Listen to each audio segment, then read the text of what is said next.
కడప జిల్లా ప్రొద్దుటూరు మండలంలోని లింగాపురం గ్రామంలో ఈశ్వర్రెడ్డి, శిల్పారెడ్డి అనే దంపతులు నివసిస్తున్నారు. వీరికి 15 ఏళ్ల క్రితం అంటే 2011లో వివాహం జరిగింది. వీరికి 3 పిల్లలు ఉన్నారు. ఈశ్వర్రెడ్డి గ్రామంలో వ్యవసాయం చేస్తుంటాడు. తండ్రి నుండి వారసత్వంగా వచ్చిన వ్యవసాయ భూమి ఇతనికి ఉంది. అందులో రకరకాల పంటలు వేస్తూ వ్యవసాయం చేస్తుంటాడు. పిల్లలు స్థానికంగా ఉండే స్కూల్లో చదువుతున్నారు. శిల్పారెడ్డికి 5 నెలల క్రితం ఆరోగ్యం బాగాలేకపోతే హాస్పిటల్కి వెళ్ళి ట్రీట్మెంట్ తీసుకుంది. ఈ క్రమంలో హాస్పిటల్లో పనిచేసే సుధీర్ అనే వ్యక్తితో పరిచయమైంది. సుధీర్ శిల్పారెడ్డికి ట్యాబ్లెట్స్ ఏ టైంలో వేసుకోవాలి, ఎలాంటి ఆహారం తీసుకోవాలి, ఏ జాగ్రత్తలు తీసుకోవాలి అని సూచనలు ఇచ్చేవాడు. ఆ సమయంలో శిల్పారెడ్డికి సుధీర్కి మధ్య బాగా చనువు ఏర్పడింది. ఒకరు సెల్ నెంబర్స్ ఒకరు ఇచ్చిపుచ్చుకున్నారు. ఇంటికి వెళ్ళిన తర్వాత కూడా శిల్పారెడ్డి సుధీర్కి ఫోన్ చేసి మాట్లాడేది. కొన్నాళ్ళ తర్వాత వీరి మధ్య సంబంధం వివాహేతర సంబంధంగా మారింది. భర్త ఈశ్వర్రెడ్డి పొలానికి వెళ్ళినప్పుడు శిల్పారెడ్డి సుధీర్కి ఫోన్ చేసి ఇంటికి పిలిపించుకునేది. ఆ టైంలో పిల్లలు స్కూల్లో ఉండేవారు. శిల్పారెడ్డి, సుధీర్ ఇంట్లో ఎంజాయ్ చేసేవారు. ఇలా రోజులు గడుస్తున్నాయి. ఈశ్వర్రెడ్డి పొలానికి వెళ్ళినప్పుడు సుధీర్ రావడం ఇంటి పక్కన ఉన్న ఒక వ్యక్తి గమనించి ఈశ్వర్రెడ్డికి చెప్పాడు. మొదట ఈశ్వర్రెడ్డి అది నమ్మలేదు. కానీ పక్కింటి వ్యక్తి గట్టిగా చెప్పేసరికి ఈశ్వర్రెడ్డి ఆ విషయాన్ని పరీక్షిద్దామని అనుకున్నాడు. ఈసారి ఆ వ్యక్తి వస్తే నాకు ఫోన్ చేయమని ఈశ్వర్రెడ్డి చెప్పాడు. ఒకరోజు ఈశ్వర్రెడ్డి పొలానికి వెళ్ళాడు.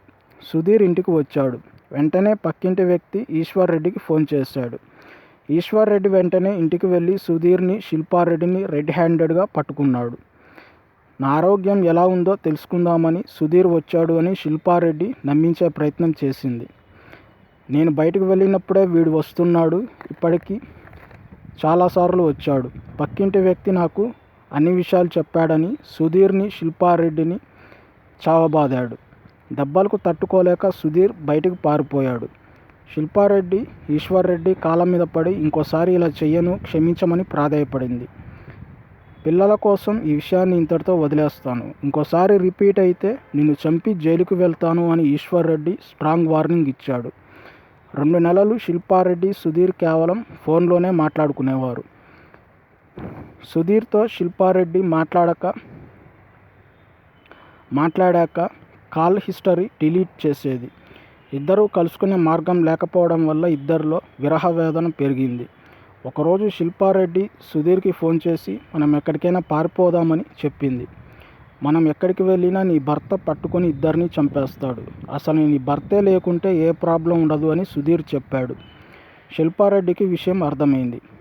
ఈశ్వర్రెడ్డికి భోజనంలో విషం కలిపి పెట్టి చంపనా అని శిల్పారెడ్డి అంటే పోస్టుమార్టంలో అది తేలుతుంది కాబట్టి వేరే విధంగా చంపుదామని సుధీర్ చెప్పాడు.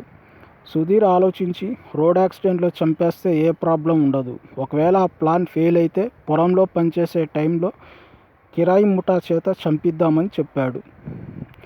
యాక్సిడెంట్ చేయడానికి కూడా సుపారీ గ్యాంగ్ ఉంటుంది, ఒకవేళ యాక్సిడెంట్లో నీ భర్త చవకపోతే రెండో ప్లాన్ అమలు చేద్దామని చెప్పాడు. సుధీర్ రాజుపాలెంలోని ఒక రౌడీ షీటర్ను సంప్రదిస్తే అతను 10 లక్షలు అవుతుందని చెప్పాడు. అదే విషయాన్ని సుధీర్ శిల్పారెడ్డితో చెప్పాడు.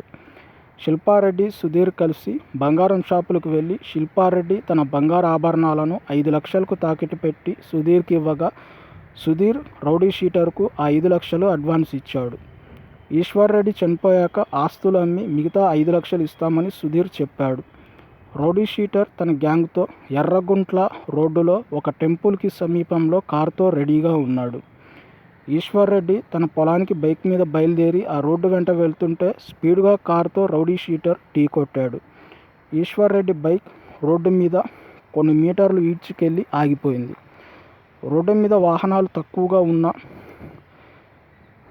ఎలా యాక్సిడెంట్ అయిందని ఈశ్వర్రెడ్డికి అనుమానం వచ్చి పరిగెత్తుకుంటూ వెళ్ళి పోలీస్ స్టేషన్లో జరిగిన విషయం అంతా చెప్పి తన భార్య సుధీర్ ఇద్దరూ కలిసి హత్యాయత్నం చేశారేమోనని అనుమానంగా ఉందని చెప్పడంతో పోలీసులు శిల్పారెడ్డి కాల్ రికార్డ్స్ని చెక్ చేయగా శిల్పారెడ్డికి సుధీర్కి మధ్య వివాహేతర సంబంధం ఉందని పోలీసులు గుర్తించారు.